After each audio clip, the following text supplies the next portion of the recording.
오늘 보실 말씀은 출애굽기 32장 21절에서 29절까지 보겠습니다. 지난주에 이제 봤었던 말씀에서는 40일 만에 시내산에서 이제 모세가 내려왔습니다. 그랬는데 금송아지 우상을 만들어 놓고 이스라엘 백성들이 막 기뻐하며 춤추며 섬기고 있었어요. 모세가 분노를 했죠. 그래서 들고 내려온 하나님께서 새겨주신 그 십계명 돌판을 깨뜨렸습니다. 이것은 이스라엘 백성이 먼저 하나님과의 언약을 깨뜨렸기 때문에 이 십계명 돌판은 더 이상 이제 필요가 없는 거였죠. 그래서 깨뜨렸죠. 그리고 금송아지 우상을 다 불살르고 곱게 가루로 빻아가지고 이제 시냇물에 뿌렸어요. 그리고 모든 이스라엘 백성들이 그 물을 마시게 했습니다. 그리고 이제 이어서 오늘은 모세가 아론에게 이제 물어봐요. 모세가 시내산에 올라가기 전에 아론과 훌에게 내가 없는 동안 이곳을 부탁한다라고 했으니까요. 혹시 무슨 일이 생기면 아론과 훌에게 물어봐라. 그러니까 아론은 이곳 상황이 어떻게 된 일인지 다 알고 있었을 테니까 모세가 아론에게 도대체 어떻게 된 일인지 이제 물어봅니다. 모세가 아론에게 이르되 이 백성이 당신에게 어떻게 하였기에 당신이 그들을 큰 죄에 빠지게 하였느냐.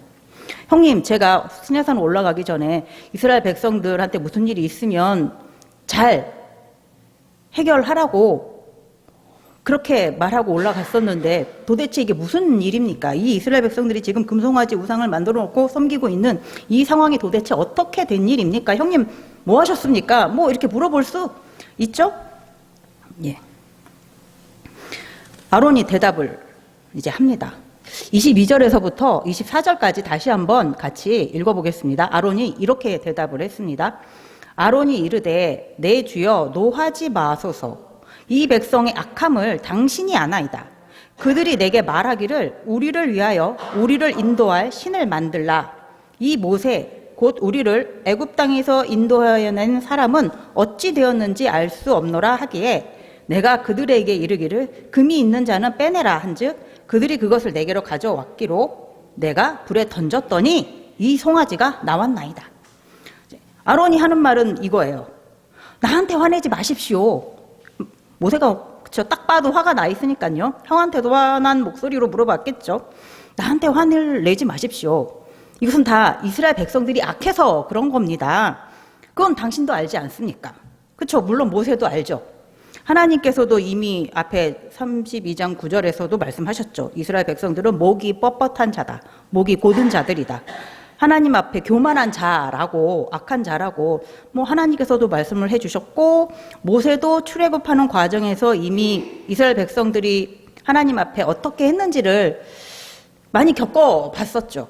자신에게 화내고 원망하고 하나님을 원망했던 많은 과정들이 있었죠.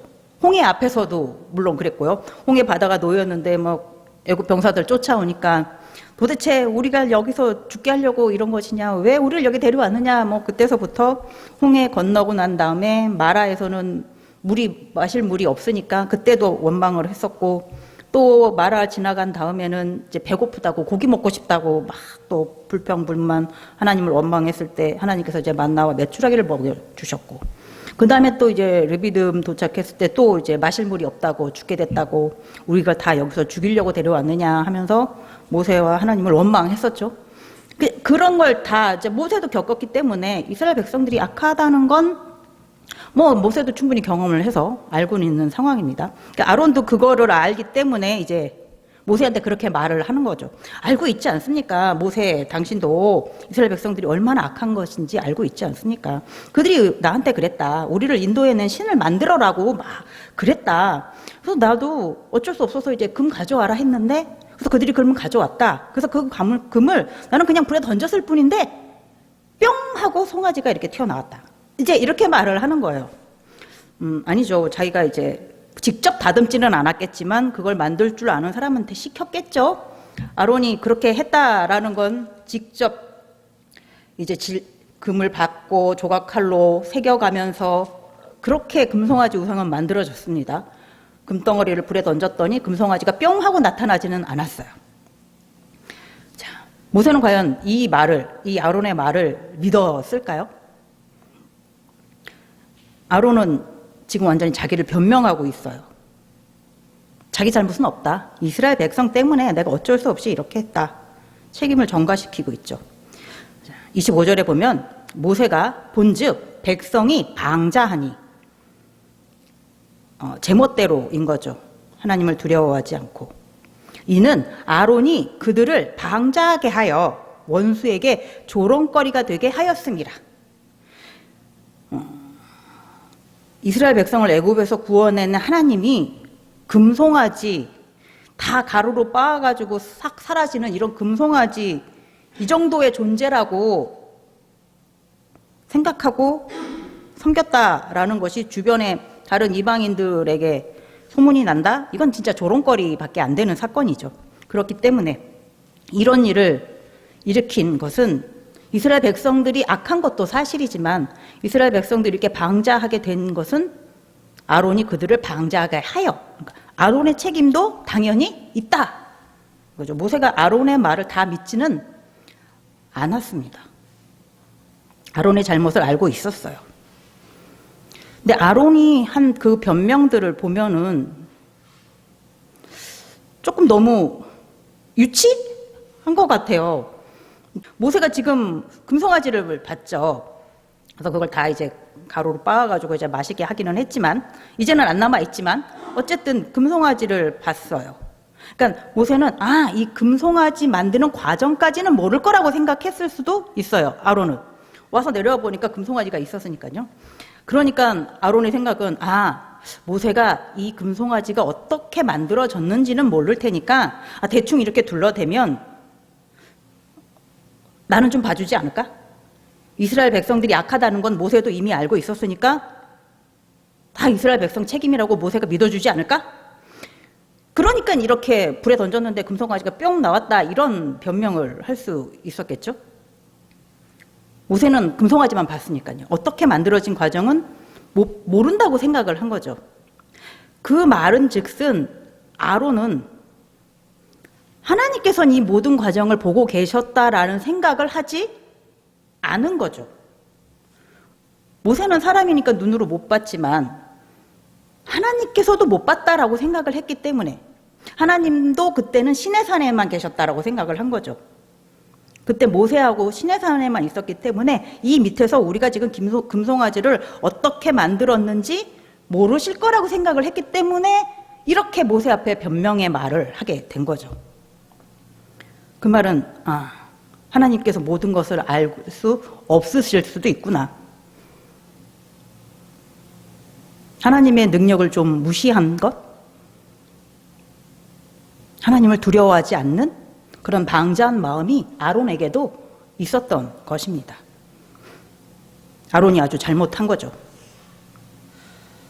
징계받아 마땅한 아론의 모습입니다. 하나님도 그래서 아론을 징계하려고 하셨어요. 그런데 아론은 계속 살아 있습니다. 아론은 징계를 모면해요. 신명기를 한번 보겠습니다. 신명기 9장 19절 20절 같이 읽어보겠습니다. 여호와께서 심히 분노하사 너희를 멸하려 하셨으므로 내가 두려워하였노라. 그러나 여호와께서 그때에도 내 말을 들으셨고 여호와께서 또 아론에게 진노하사 그를 멸하려 하셨으므로 내가 그때에도 아론을 위하여 기도하고. 아멘. 예. 하나님께서 이스라엘 백성에게 분노하셨어요. 이스라엘 백성들이 금송아지 우상을 만들고 섬겼을 때, 그래서 이스라엘 백성들을 진멸하려고 하셨죠. 그때 모세가 그들을 구원하기 위해서, 그들을 살리기 위해서 하나님께 간절히 기도했습니다. 그래서 하나님께서 그 분노를 조금 낮추셨죠. 완전히 진멸하시고자 했던 마음을 조금은 돌이키셨어요. 그리고 또 아론을 멸하시려고 하셨는데 모세가 이때도 아론을 위해서 기도를 했습니다. 그죠? 아주 오랜만에 만난 친형인데요. 형이 하나님께 징계를 받게 되는 거, 멸하게 되는 거, 죽임을 당하게 되는 거 너무 슬펐겠죠. 모세가 간절히 기도를 했을 겁니다. 이스라엘 백성들을 이제 모세가 다 불러 모읍니다. 25절부터요. 그러면서 누구든지 여호와의 편에 있는 자는 다 내게로 내 앞으로 나오라라고 말을 합니다. 그랬더니 레위 자손이 나와서 모세 앞에 모입니다. 26절에도 보니까 이에 모세가 진 문에 서서 이르되 누구든지 여호와의 편에 있는 자는 내게로 나오라 하며 레위 자손이 다 모여 그들에게로 가는지라. 그러니까 거기 있는 그 진 이스라엘 진 안에 있는 모든 레위인들이 다 모여서 모세 앞으로 간 것 같지는 않아요. 다 모여서 모세 앞으로 갔는데 그 간 사람을 다 확인해 보니까 그들이 다 레위 자손. 아마 이게 맞을 것 같아요. 왜냐면 솔직히 100% 모든 레위인 다 나갔다고 볼 수 없는 게 아론도 솔직히 징계를 그렇게 받을 만한 짓을 한 입장이기 때문에 아론을 제외한 모든 레위인들이 다 하나님 편에 서 있었으리라고 믿어지지 않고요. 또 뒤에 27절 그리고 29절의 말씀을 보면 그들이 각각 자기 형제를 죽여요. 자기 아들을 죽이기도 하고. 그러니까 레위 자손의 형제가 죽고 레위 자손의 아들이 죽는다는 건 같은 레위인을 죽였다라는 말이 되니까 이때 모세 앞에 나온 레위 자손은 남아있던 모든 레위 자손이 다 나왔다는 것은 아니고 나온 자들을 다 보니까 레위 자손? 이렇게 보는 게 오히려 맞을 것 같습니다. 그러면서 모세가 그 모인 레위 자손들에게 이제 하나님의 말씀을 전하죠. 27절에 보면 모세가 그들에게 이르되 이스라엘의 하나님 여호와께서 이렇게 말씀하시기를 너희는 각각 허리에 칼을 차고 진 이 문에서 저 문까지 왕래하며 각 사람이 그 형제를 각 사람이 자기의 친구를 각 사람이 자기의 이웃을 죽이라 하셨느니라. 하나님께서 이렇게 말씀을 하셨다. 너희들 다 칼을 차고 이 진 안에서 사람들을 죽이라. 그렇게 죽인 사람이 3,000명 가량이 됩니다. 그 3,000명 레위인들이 죽인 사람은 어떤 사람들일까요? 당연히 금송아지 우상을 만들어 놓고 기뻐하고 춤추고 숭배했던 자들, 하나님 앞에 방자하게 목이 뻣뻣했던 자들, 교만했던 자들이겠죠? 근데 그 사람들을 어떻게 구별해 낼 수 있었을까요?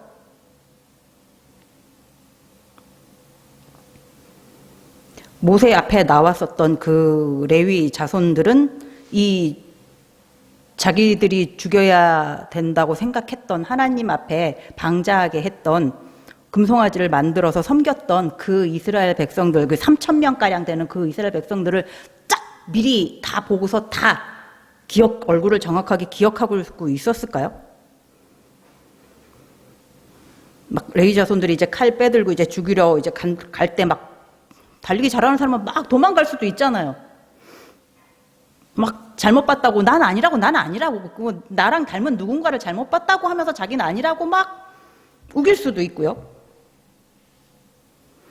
아니면 같은 민족이고 그 당시에 뭐 같이 광야 생활을 했기 때문에 지금 인상 차기가 비슷비슷하지 않을까요? 그러니까 이 레위 자손들이 혹시 사람을 오인할 수도 있었고요.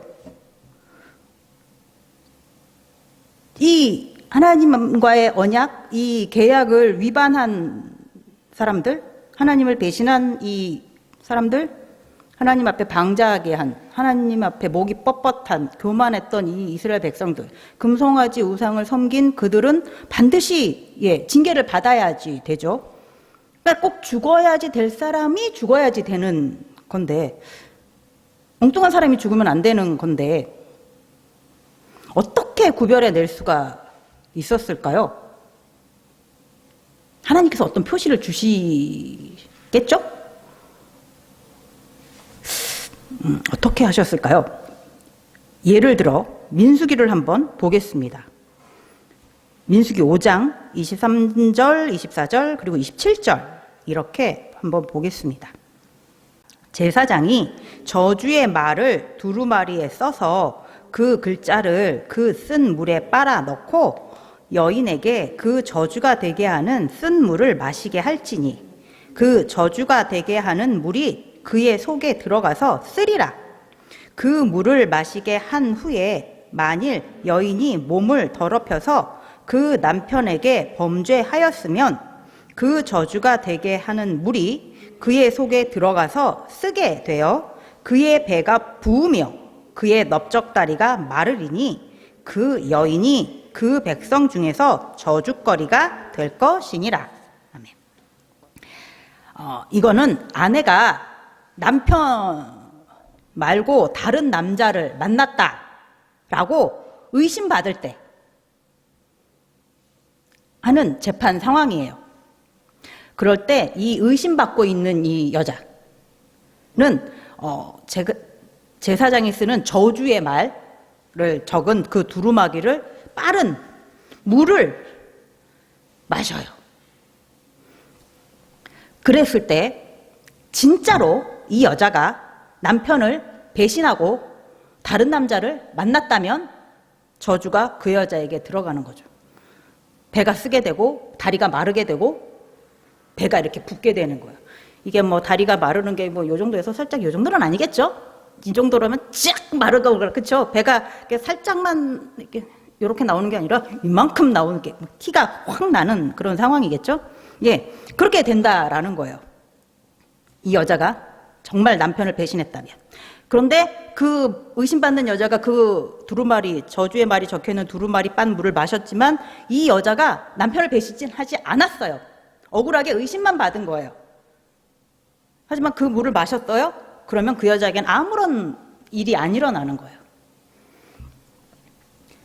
정말 남편을 배신한 여자만 그렇게 속이 쓰리고 다리가 마르고 배가 펄럭 나오는, 누가 봐도 금방 알 수 있는, 그래서 모든 사람들 앞에 조롱거리가 될 수 있는 그런 상황이 됩니다.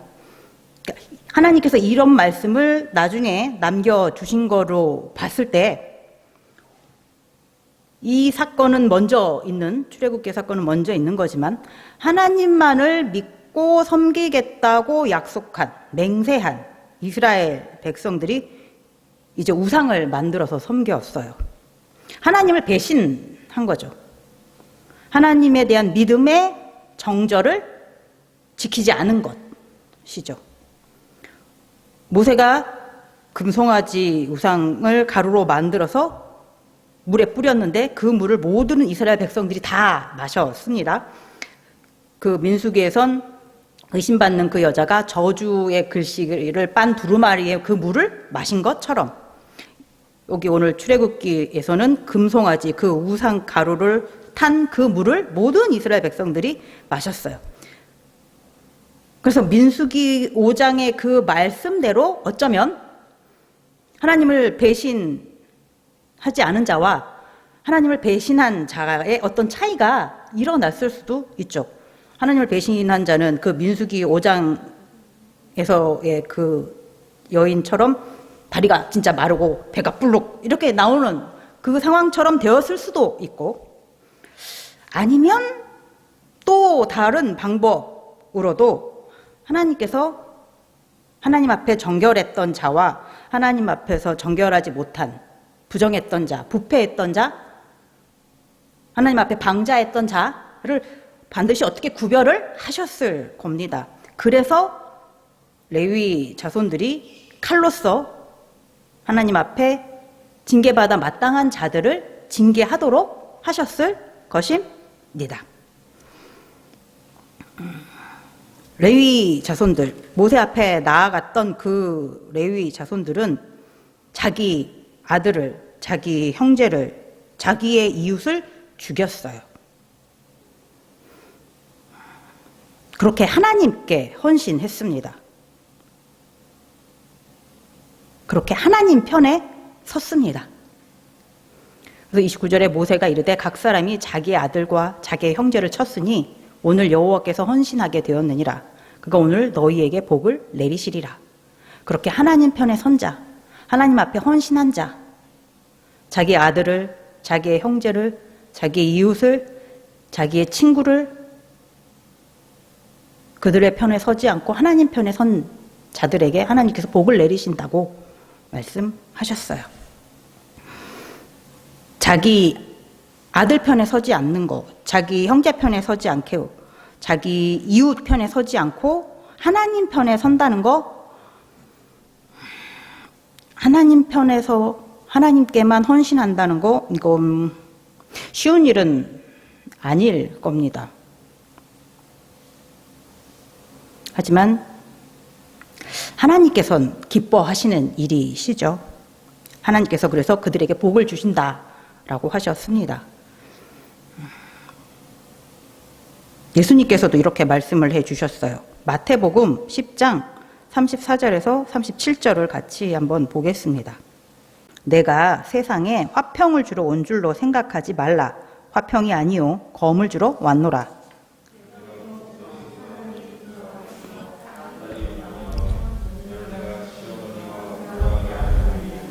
사람의 원수가 자기 집안 식구니라. 아버지나 어머니를 나보다 더 사랑하는 자는 내게 합당하지 아니하고 아들이나 딸을 나보다 더 사랑하는 자도 내게 합당하지 아니하며. 아멘.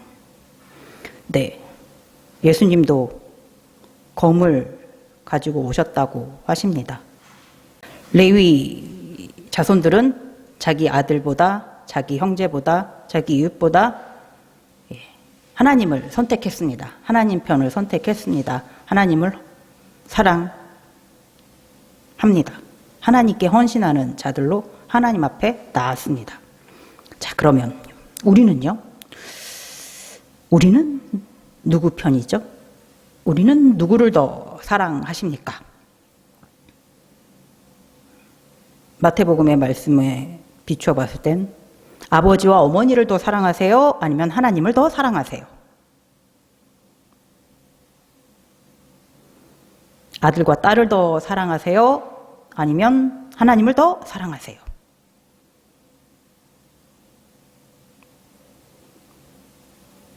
하나님을 모독하는 이웃을 떠나고 하나님을 믿는다고 위협하는 형제를 떠나서 끝까지 하나님 편에 서실 수 있으신가요? 정말 그렇게 선택해야지 되는 상황이 온다라는 것은 너무 두려운 상황이기는 하지만 그래도 어떤 상황이 오더라도 하나님 편에 서시는 여러분들이 되시기를 바랍니다. 어떤 순간에도 하나님을 더 사랑하는 여러분들이 되시기를 바랍니다. 기도하겠습니다.